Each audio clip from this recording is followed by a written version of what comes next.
बातें करते हम खेतों की और उसके रखवाली की, बाग बगीचा फल फूलों और फसलों की हरियाली की।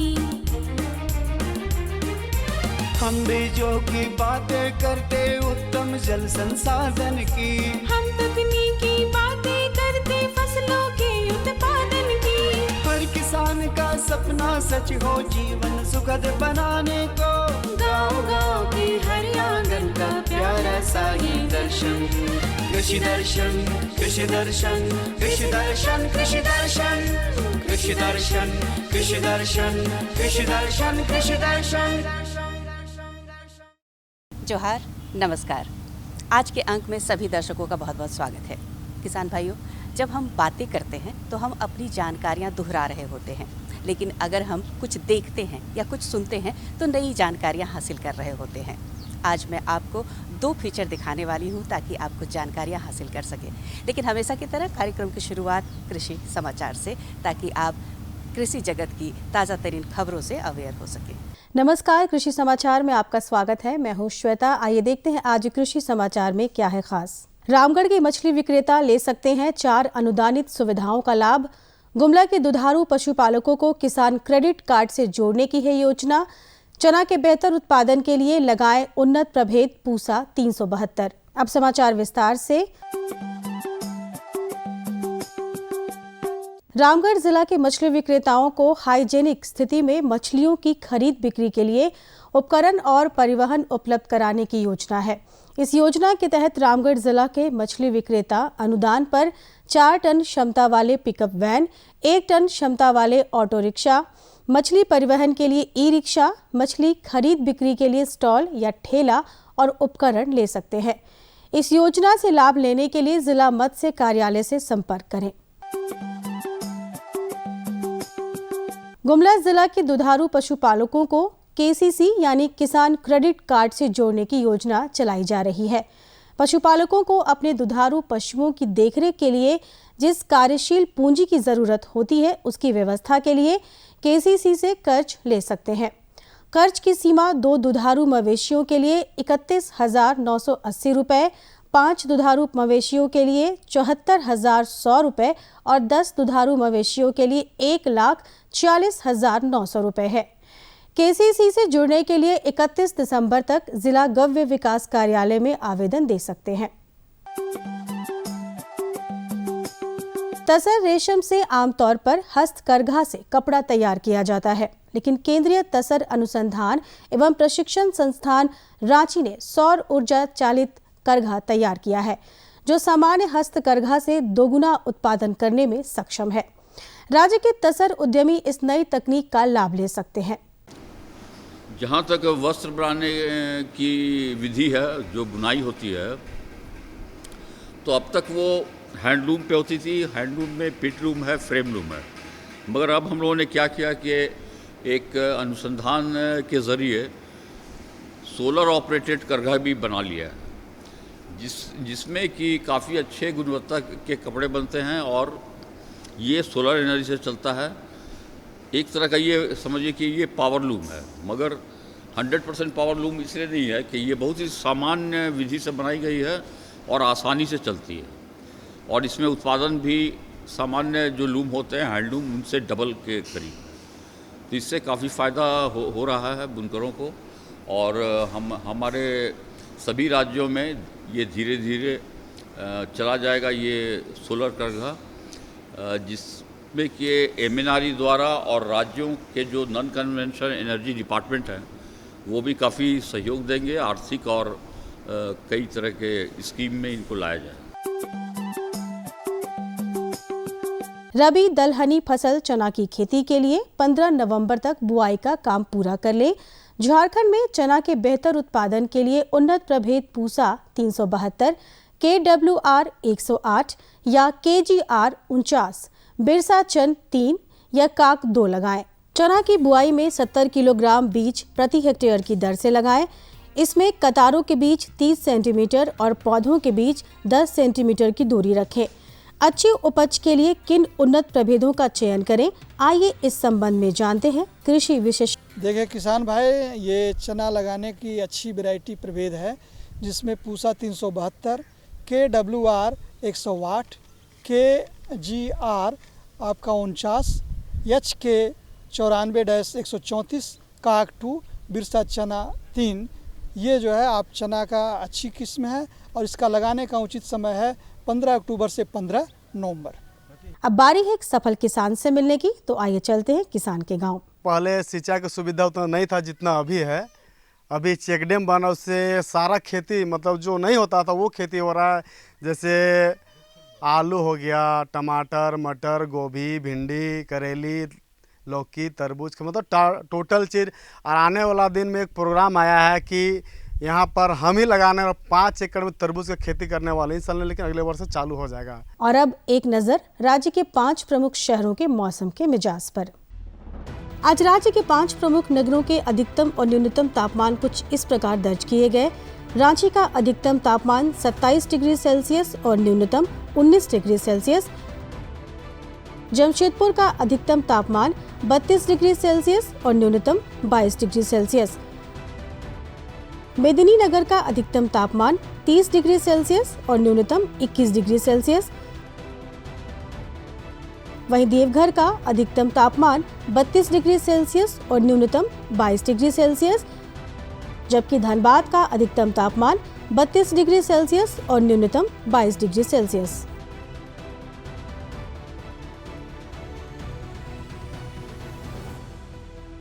कृषि समाचार में आज इतना ही। अगले दिन अगले अंक में फिर मुलाकात होगी कुछ ताज़ा तरीन खबरों के साथ। तब तक के लिए दीजिए इजाज़त। नमस्कार, जोहार। तो जैसा कि मैंने कहा कि आज 2 फीचर हम देखने वाले हैं। पहला फीचर जिसमें हम आपको जानकारी दिला रहे हैं उन्नत सब्जी की खेती से संबंधित। अभी बहुत सारे किसान भाई बहनों ने अपने खेतों में सब्जी लगा रखी होगी या लगाने वाले होंगे, तो ऐसे में उन्नत सब्जी की खेती कैसे की जाए, बीजों का उपयोग कैसे की जाए, ये पूरी जानकारी इस फीचर में। बढ़ती जनसंख्या के साथ अनाजों की बढ़ती मांग एवं जलवायु परिवर्तन के कारण कृषि तकनीकों में व्यापक परिवर्तन किया गया है। इनमें मिट्टी एवं उर्वरकों के प्रयोग के साथ साथ उन्नत बीजों के प्रयोग की महत्वपूर्ण भूमिका है। समय परिवर्तन के साथ साथ, आवश्यकताओं के बढ़ने के साथ साथ, हमारी जनसंख्या भी जिस रेशियो से बढ़ रही है उसके साथ साथ जलवायु परिवर्तन हो रहा है, तो अब खेती बाड़ी उतना आसान नहीं रह गया। बहुत सारी प्राकृतिक आपदाएं, बहुत से सारे जलवायु से संबंधित आपदाएं किसान भाइयों को झेलना पड़ता है।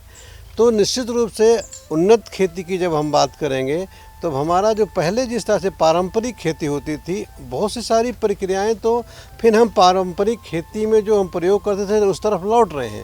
जैसे उदाहरण के लिए पिछले कई वर्षों से हम लोग भूल गए थे कि मिट्टी में जीवांश को क्या महत्ता है। तो आज जब इतना समय, आज हम फिर सोच रहे हैं कि नहीं, जैविक खेती की जाए। तो जैविक खेती कैसे होगी? जब हमारी मिट्टी में जीवांश की मात्रा होगी, हमारी मिट्टी में ऑर्गेनिक कार्बन प्रचुर मात्रा में होगा, तभी तो जैविक कृषि होगी। तो जैविक खेती, जैविक कृषि के लिए सबसे पहले हम मिट्टी की बात करते हैं। आज हमारी धरती माँ बीमार पड़ चुकी है। अभी हर आदमी मृदा परीक्षण की बात करता है। तो अभी चाहे हम जैविक खेती या पारंपरिक खेती के कुछ गुणों को इस समय हमको लेना पड़ेगा, तभी हमारी खेती अच्छी, हम उन्नत खेती कर सकते हैं। उन्नत खेती के लिए मिट्टी का काफी महत्व है। जीवांश पदार्थों की मात्रा जितनी अधिक होगी, मिट्टी की उर्वरा शक्ति उतनी ही अधिक होगी। इसके लिए खेत में गोबर की सड़ी हुई खाद, केचुआ खाद अथवा हरी खाद का इस्तेमाल अवश्य करें। सबसे पहले हम मिट्टी की बात करेंगे। मिट्टी में किसान भाइयों से मेरा निवेदन है कि जो गोबर की सड़ी हुई खाद की हम बात करते हैं, 200 कुंटल प्रति हेक्टेयर की 1 साल में देना है। अभी केचुआ की खाद की बात कर रहे हैं। केचुआ की खाद भी उसी का एक, उसके अगर गोबर की खाद नहीं मिल पा रहा है तो केचुआ की खाद का प्रयोग करने की बात करेंगे। हरी खाद की बात, पहले होता था कि गर्मी के मौसम में सनई ढैंचा बुआई करके किसान भाई उस जब फसल घुटने के ऊंचाई तक आ जाती थी तो मिट्टी में उसको सड़ा दिया जाता है। तो ये सब प्रक्रिया फिर से करनी पड़ेगी, तभी हम उन्नत खेती या आम पैसा देने वाले खेती की बात या सस्टेनेबल कृषि की बात तभी कर सकते हैं। तो किसान भाई मेरी बात सुन रहे हैं तो मिट्टी में विशेष ध्यान आपको देना है गोबर की खाद, केचुआ की खाद और हरी खाद का प्रयोग निश्चित रूप से जीवांश बढ़ाने के लिए करना है, जिससे कि हम अच्छे ढंग से खेती कर सकें। अच्छे फसल उत्पादन की पहली शर्त है स्वस्थ है अच्छी किस्मों की बीजों की उपलब्धता। सोलोनेसी कुल अथवा लतेदार सब्जियों की कई प्रकार की किस्में बाजार में उपलब्ध है। जब भी बीज खरीदे किसी विश्वसनीय संस्थान से खरीदे। उन्नत बीज की हम बात इसलिए पहले करना चाहेंगे कि कोई भी खेती बाड़ी का काम होता है तो सारी मेहनत तो हम करते हैं, लेकिन बीज का अकेले का आधे की हिस्सेदारी होता है, आधे का योगदान होता है। अगर किसान भाई का ज़मीन भी बहुत अच्छी है, जीवांश युक्त खाद भी अच्छी है, सिंचाई के पर्याप्त साधन हैं, सब कुछ सारी उन्नत तकनीक का प्रयोग कर रहे हैं, अगर बीज ही हमारा जो है अच्छी किस्म का नहीं है, अच्छे गुणवत्ता का नहीं है, तो सारी हमारी मेहनत बेकार हो जाती है। इसलिए किसान भाइयों को मेरा सलाह है कि जहाँ भी जाए उन्नत किस्म के बीजों का प्रयोग करें। जैसे हमारे अनुसंधान केंद्र प्लांडो से हम सब्जी की बात करते हैं तो हम लोगों ने सब्जी फसलों की 55 किस्मों का विकास किया है। इसमें हम सोलोनेसी परिवार में टमाटर, बैगन, मिर्चा, शिमला मिर्च आता है। दलहनी सब्जियों में बात करते हैं तो मटर, सेम, बोदी, फ्रांस बीन ऐसा मुख्य रूप से आती हैं। दूसरी सब्जियों में मिर्च का भी हम लोग एक अच्छी किस्म निकाले हैं। लतर वाली, बेल वाली सब्जियों में खीरा, नेनुआ, झिंगी, करेला, लौकी, इन सब की किस्में निकली हैं। तो हमारे कहने का मतलब उन्नतशील किस्मों के बीज सरकारी संस्थाओं से हम लोग तो बीज पैदा ही कर रहे हैं, या ऐसे निजी क्षेत्र के कंपनियों के बीज जो कि झारखंड की जलवायु में जिनका परीक्षण हो चुका हो और यहाँ की जलवायु में अच्छी कर रही हैं, तो अच्छे ब्रांडेड किस्म के निजी संस्थाओं के बीज को या प्राइवेट संस्थाओं के बीज को सरकारी लेना चाहिए किसान भाइयों को। हमें और बीज लें तो पर्चा जरूर लें। आमतौर पर पारंपरिक विधि से खेती करने वाले किसान क्यारियों में बिचड़ा तैयार करते हैं, लेकिन अब बिचड़ा तैयार करने की कई आधुनिक विधियां हैं, जिसमें प्रो ट्रे में बीज उत्पादन एक लोकप्रिय और लाभकारी तरीका है। देखिए, हम सब्जी की बात करें तो सब्जी में एक तो हम बीज बहुत छोटे होते हैं जिनका गाछी और बिचड़ा जिसे हम बनाते हैं, और कुछ सब्जी फसलों के बीज बड़े होते हैं, सीधे खेत में उनकी बुआई करते हैं। कद्दू वर्गीय सब्जियों की बीज बड़े तो होते हैं, लेकिन कई बार आगात फसल के लिए किसान भाई प्लास्टिक की थैलियों में जाड़े के मौसम में प्लास्टिक के घर में या शेड हाउस, नेट हाउस में लगाते हैं, और 1-2 महीने जब पौधा बड़ा हो जाता है तो थैली को फाड़ के निकाल के उसको जाके खेत में लगा देते हैं। अब हम बिचड़ा की बात करें तो पहले जो पारंपरिक ढंग था बिचड़ा उत्पादन का, सीधे 3 मीटर लंबी 1 मीटर चौड़ी क्यारियों में किसान भाई 1 फीट ऊंची हुई क्यारियों में बिचड़ा हम लोग डालते थे। लेकिन जब विपरीत मौसम में असमय वर्षा का हो जाना, असमय विभिन्न प्रकार के कीड़े मकोड़े और बीमारियों का प्रकोप हो जाना, तो हमारा पौध बिचड़ा उत्पादन एकदम तकनीकी बदल गई है। आज के समय में ज़मीन में पौध उत्पादन का कोई प्रश्न ही नहीं रह गया है।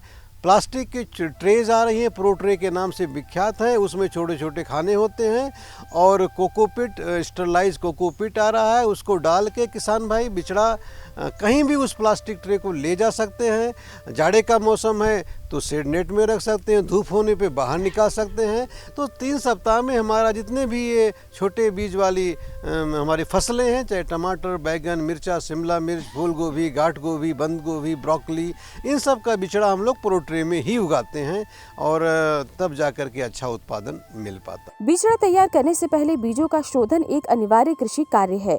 हालांकि विश्वसनीय बीज उत्पादक संस्थान बीजोपचार करके ही इन्हें बाजार में भेजते हैं। फिर भी फफूंद से होने वाले रोगों से बचाव के लिए बीजोपचार अवश्य करें। देखिए, बीज भंडारण का एक पहला नियम होता है कि ये जिम्मेदारी होती है बीज पैदा करने वाली संस्था का कि उसको सब्जी फसलों के बीज कम मात्रा में अधिक क्षेत्रफल में कवर करते हैं।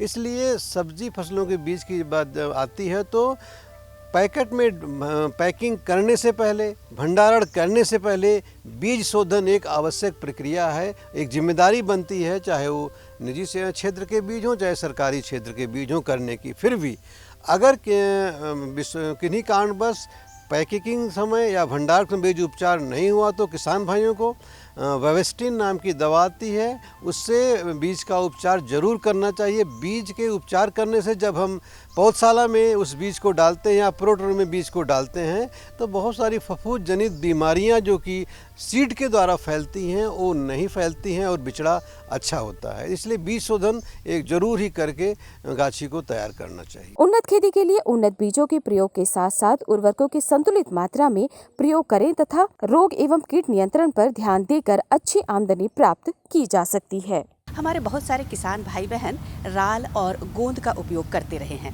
खासकर वो किसान जो जंगलों के नज़दीक रहते हैं, क्योंकि ये प्राकृतिक उत्पाद है और जंगलों में बहुतायत में मिलता है। प्राकृतिक राल और गोंद का उपयोग खाद्य पदार्थों और दवाओं में इसका कितना महत्व है, ये पूरी जानकारी इस फीचर के माध्यम से। पेड़ पौधे न केवल हमारे लिए ऑक्सीजन प्रदान करते हैं बल्कि कई तरह के औषधि एवं अन्य उपयोगी तरल भी प्रदान करते हैं, जिनमें रॉल एवं गोंद शामिल है। पेड़ों के तनों अथवा बीजों से प्राप्त रॉल एवं गोंद में कई पोषक तत्वों में गुण होते हैं जो शरीर की प्रतिरक्षण क्षमता को बढ़ाती है। गोंद जो होता है ये पानी में घुलनशील होता है। जो आप देखते हैं कि हम घरेलू चीज़ों में भी ये कागज़ चिपकाने के वगैरह काम में लाते हैं, वो सब जो होता है वो गोंद कहलाते हैं। इसमें बबूल गोंद, धावड़ा गोंद, कराया गोंद आदि शामिल है और जो हम खाने में भी किचन में अपना यूज़ करते हैं। राल जो होती है, राल ये पानी में घुलती नहीं है। तो आप देखे होंगे कि बहुत सारे जो धूप वगैरह हम जो पूजा सामग्री में जलाते हैं या फिर जो चीड़ पाइन का रोजिन होता है जो पॉलिश वगैरह में यूज़ होता है वो पानी में घुलता नहीं है। इन सब को जो पानी में नहीं घुलते हैं उनको राल बोला जाता है। भारत की सनातनी संस्कृति में आयुर्वेद का अत्यंत महत्व रहा है। कई खाद्य पदार्थों में एवं आयुर्वेदिक दवाइयों में गोंद का इस्तेमाल किया जाता है। गोंद शरीर को ऊष्मा एवं ऊर्जा प्रदान करता है तथा शरीर की रोग प्रतिरोधक क्षमता को बढ़ाता है।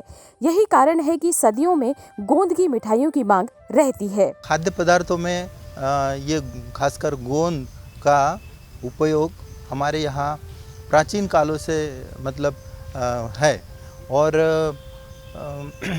ज़्यादातर गोंद जो होता है गर्मी प्रदान करने वाला होता है, गर्मी या शरीर को ऊर्जा देने वाला।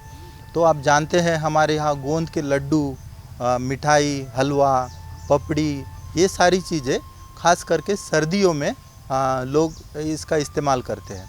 एक बार लड्डू बना के मान लीजिए हम रख देते हैं उसको पैक डब्बे में, तो काफ़ी दिन तक आप थोड़ा थोड़ा उसको खाना प्लस औषधि दोनों के रूप में उसका सेवन कर सकते हैं और ये काफ़ी पौष्टिक होता है। जैसे छोटे बच्चों, गर्भवती महिलाओं के लिए या फिर जो जिनका इम्यूनिटी कम है उनके लिए ये काफ़ी पौष्टिक और लाभदायक होते हैं। पेड़ों से प्राप्त गोंद खाने का स्वाद और गुणवत्ता को बढ़ाता है, साथ ही यह द्रवों की घुलनशीलता को स्थिर करता है। इसलिए सॉस, सूप, केक, आइसक्रीम इत्यादि में गोंद का प्रयोग किया जाता है। ज़्यादातर जो गोंद होते हैं वो पानी में मिलाने के बाद पानी को गाढ़ा बना देते हैं, ये इसका गुण है। तो इस गुण का उपयोग किया जाता है।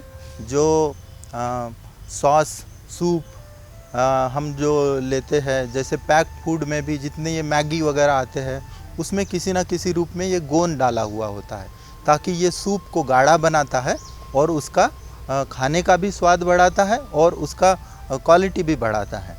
तो इन प्रकार से इसका उपयोग होता है। इसके साथ में ही ये जो ये बाध्यकारी एजेंट, जैसे दो चीज़ों के बाइंड करने वाला या फिर स्टेबलाइज़र की जो जैसे जूस का लेयर है, कई बार हो जाता है सब नीचे बैठ जाता है, तो ये उसको स्टेबलाइज करता है, स्थिरता प्रदान करता है और तथा मॉइस्चर रिटेन करता है। जैसे वो नमी बरकरार रखेगा। तो इसमें जो बेकरी प्रोडक्ट्स होते हैं उसमें जैसे केक हो गया, आइसक्रीम, ब्यूरेजेस, इसमें ये कुल मिला के एक काफ़ी लाभदायक प्राप्त होता है। और जो राल है, राल को जो है चॉकलेट, कैंडी और कॉन्फेक्शनरी चीज़ों में ये एक कोटिंग के लिए या फिर एक चमक प्रदान करने वाले एजेंट के रूप में इसको इस्तेमाल किया जाता है। गोंद में carbohydrate, protein, tannin, potassium, calcium एवं मैग्नीशियम की मात्रा होने के कारण घाव भरने एवं प्रसव के बाद स्वास्थ्य लाभ के लिए काफ़ी उपयोगी होता है। हाँ, इनमें खाद्य के साथ औषधि भी गुण काफ़ी मात्रा में होता है और ये अपने वेद पुराणों से इसका जिक्र किया हुआ है। तो देखिए ज़्यादातर ये होता है, इसमें कार्बोहाइड्रेट, गोंद या राल में कार्बोहाइड्रेट और प्रोटीन और टैनिन और बाकी अन्य खनिज जैसे कि कैल्शियम, मैग्नीशियम, पोटेशियम और अन्य शरीर को जो भी आवश्यक ये होते हैं खनिज, ये इनका पर्याप्त मात्रा में उपलब्ध होता है। तो इसके कारण ये जिस प्रकार में भी हम सेवन करते हैं, ये हमें एक ताकत देता है, पौष्टिक होता है, लाभदायक होता है। सर्दी जुकाम सहित कई रोगों के उपचार के लिए गोंद का प्रयोग किया जाता है। डाइटिंग करने वालों के लिए भी यह फायदेमंद है। अलग अलग राल और गोंद का सर्दी जुकाम से लेके कैंसर के बीमारी तक अलग अलग जगह पे इसका जिक्र किया गया है और इसका इस्तेमाल कैसे करें वगैरह वगैरह लिखे गए हैं।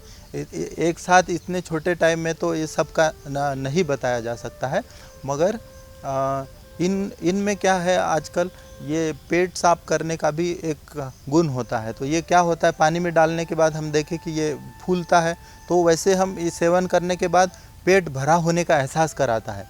तो इसके कारण ये आजकल डाइटिंग फूड में भी काफ़ी मात्रा में इसका रिकमेंडेशन डॉक्टर करते हैं। और इसी के साथ ये न्यूट्रास्यूटिकल प्रोडक्ट में भी आजकल ये बहुत सारे इसके जो प्रोडक्ट है प्रचलित हुए हैं, जो कि पेट का अच्छा बैक्टीरिया को बढ़ाता है और जब पेट साफ होगा तो सारी बीमारियां ही गायब होगी। तो इसी के कारण ये एक बहुत अच्छी औषधि के रूप में पाया जाता है। और आज भी आप ग्रामीण भागों में देखेंगे तो ये छोटे छोटे राल और गोंद की छोटी छोटी पुड़ियाँ मिलती है, जो कि वो लोग अपना इस्तेमाल करते हैं। झारखंड जैसे वन प्रदेश में बहुतायत में रॉल एवं गोंद की उपलब्धता न केवल आय प्रदान करने का साधन बन सकता है, बल्कि विदेशी दवाइयों के लिए किए जा रहे बड़े खर्च का विकल्प भी हो सकता है। तो किसान भाई बहनों, आप इस प्राकृतिक राल और गोंद का उपयोग कर सकते हैं, इसका लाभ उठा सकते हैं। ये जानकारी आपको इस फीचर के माध्यम से मिली। कुछ बातें अगर आपके मन में है तो हमें अवश्य लिख भेजिए। हमारा पता है कार्यक्रम कृषि दर्शन, कृषि प्रकोष्ठ द्वारा केंद्र निदेशक, दूरदर्शन केंद्र, रातू रूट, रांची, पिन संख्या 834001। पूरी टीम के साथ मुझे दीजिए इजाज़त। जोहार, नमस्कार।